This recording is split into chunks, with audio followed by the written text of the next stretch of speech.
At least 7 people were injured in a missile strike, while 2 others were hospitalized, and 23 private homes, 12 apartment buildings, and a post office suffered damage. To Russia launching a massive aerial assault against Ukraine, the biggest since the invasion more than 3 years ago. Biggest Russian drone and missile attack of the war. Ukraine says Moscow fired 550 drones and 11 missiles overnight. 99 drones skimmed low over the rooftops of Moscow, all aimed straight at the $3 billion Moscow City towers. In those first moments, the world thought it was just another strike. But what if I told you this wasn't just about a few drones hitting glass towers? What followed ripped open Russia's air defenses, jammed its communications, and left Moscow's leadership blinded, even as the skyline still burned. The strike you saw was only the visible tip of a much bigger play. So what was the real target beyond the towers? Before we move on, I'd like to ask you a small favor. If you appreciate this content, please take a second to like this video and subscribe to the channel. Over 98% of you watch the videos without subscribing. It costs you nothing, but it makes a huge difference to us. So did you click the subscribe button? Great, thank you so much. Now back to the video.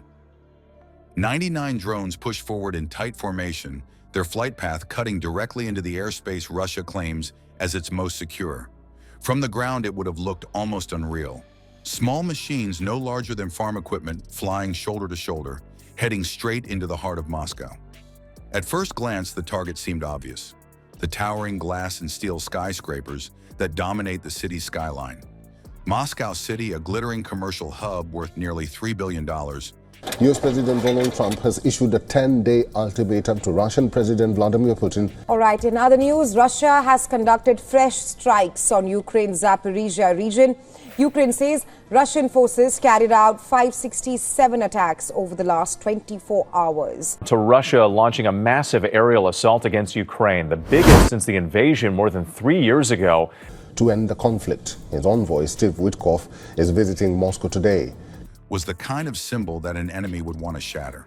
People watched the footage and thought the goal was simply destruction of property, a psychological blow to prestige. But the real test was not in what fell burning, but in how the defenses holding up the capital responded, or failed to. This was not a random strike. It was a measure of how far multi-domain warfare had come, and for Moscow, it turned into a demonstration of weakness. Russia's defensive web around its capital includes S-400s positioned to shoot down incoming hypersonic missiles and Panzer systems meant to sweep the skies clear of aircraft and helicopters. Yet those same weapons were nearly useless against objects so cheap and small. The drones moved only a few dozen meters above roofs, threading through a city environment where radar cannot easily track. The very systems that can detect long-range threats were designed with scale in mind, not shadows hugging the ground. Early warning networks across Moscow are built to give leadership precious minutes to react. In this instance, no one seemed to notice until the formation was already closing in. Analysts later pointed to blind spots in the radar grid, especially where urban buildings and clutter break up clean signals. By the time alerts reached command posts, the perimeter had been breached, leaving defenders scrambling instead of intercepting with confidence. The fact that such a swarm could push so deep without tripping alarms forced new questions. If the nation's command center could miss 99 drones, what else might slip through? At least 7 people were injured in a missile strike, while 2 others were hospitalized, and 23 private homes, 12 apartment buildings, and a post office suffered damage. Over the past 24 hours, Ukrainian regions, including Zaporizhia, Kharkiv, Ukraine and Russia are exchanging fire on multiple fronts. Bridges are being destroyed, cities are burning, and oil depots are under attack. For this territorial defense brigade in the Sumy region bordering Russia. The strike did not rely on raw numbers alone. The wave was organized into layers. Some drones cruised at higher altitudes, deliberately drawing interceptor missiles and anti-aircraft guns fire away. These decoys burned fuel and time, pulling defenses upward. Beneath them, low-profile strike drones ducked into the spaces that radars could not easily penetrate. It was almost like watching a chess game being played at full speed, but the pieces were machines moving independently in both vertical and horizontal layers.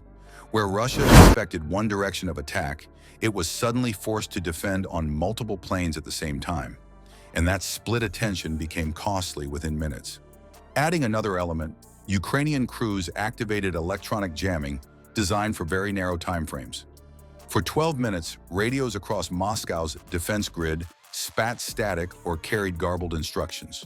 Commanders struggled to talk to batteries on the ground. Radar operators saw screens freeze and blink off. Biggest Russian drone and missile attack of the war.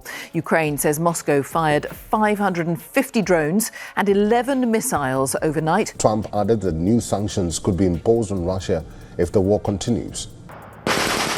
Most drones targeting Kyiv fly through here, right over their heads. In an environment where seconds matter, that window created total confusion. In a way, it mirrored bees slipping through the holes of a net strung to catch hawks.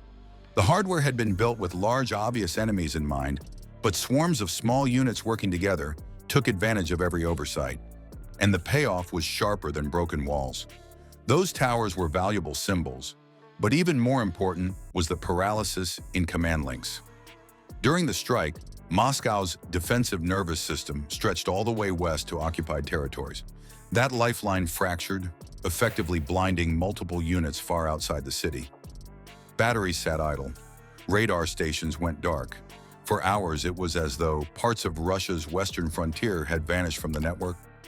Nobody in Moscow expected an attack of low-cost drones to silence billion-dollar assets. But silence was exactly what happened.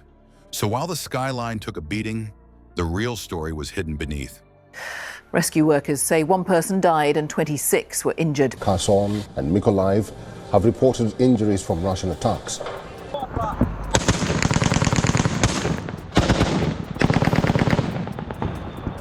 It's a nightly battle. Moscow's systems that should have stood ready for hypersonic threats were jammed, misled, and outpaced by drones that cost a fraction of a missile. If this kind of swarm could unravel the capital's defenses in minutes, the obvious question remains: how secure is the core of Russia's leadership when the next target is not glass towers, but the command brain that runs the entire war effort? The strike on Moscow city towers was never about ruining skyscrapers. It was a probe to expose cracks in Russia's defensive nervous system, where radar, command posts, and air defense batteries were meant to function as one. For hours, that network faltered.